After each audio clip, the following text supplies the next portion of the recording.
అందరూ ఎలా ఉన్నారు? నేను మీ పుష్ప. ఈ రోజు వీడియోలో రెసిపీ వచ్చేసి స్ట్రీట్ స్టైల్లో కరకరలాడుతూ ఉల్లిపాయ పకోడీ ఎలా చేసుకోవాలి ఈ వీడియోలో చూపించేస్తాను. వీడియోని ఎక్కడ స్కిప్ చేయకుండా ఎండ్ వరకు చూడండి.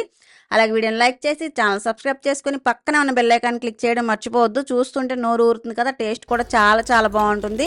చాలా సింపుల్గా ఇంట్లో ఈజీగా చేసేసుకోవచ్చు, బయటకు వెళ్ళి తెచ్చుకునే పని లేకుండా. దీనికోసం ముందుగా ఒక బౌల్ తీసుకొని కట్ చేసి పెట్టుకున్న ఉల్లిపాయల్ని 2 కప్పులు వేసుకోవాలి. ఇందులోనే కొద్దిగా పసుపు, 1 టీ స్పూన్ కారం, 1 టీ స్పూన్ ధనియాల జీలకర్ర పొడి, అలాగే 1/2 teaspoon garam masala, 1 tablespoon అల్లం వెల్లుల్లి పేస్ట్ వేసి చేత్తో నలుపుకున్న ధనియాలు కూడా 1 టీ స్పూన్ వేసుకొని ఈ ఉల్లిపాయల్లో బాగా కలిసేలా కలుపుకోవాలి. ఇలా కలిపిన తర్వాత మనం ఏ కప్పుతో అయితే ఉల్లిపాయలు తీసుకున్నామో అదే కప్పుతో 1 కప్పు శనగపిండి, 2 టేబుల్ స్పూన్ల బియ్యం పిండి వేసి కలుపుకోవాలి. ఉల్లిపాయలు ఇలా సన్నగా పొడవుగా కట్ చేసి వేసుకోవాలి.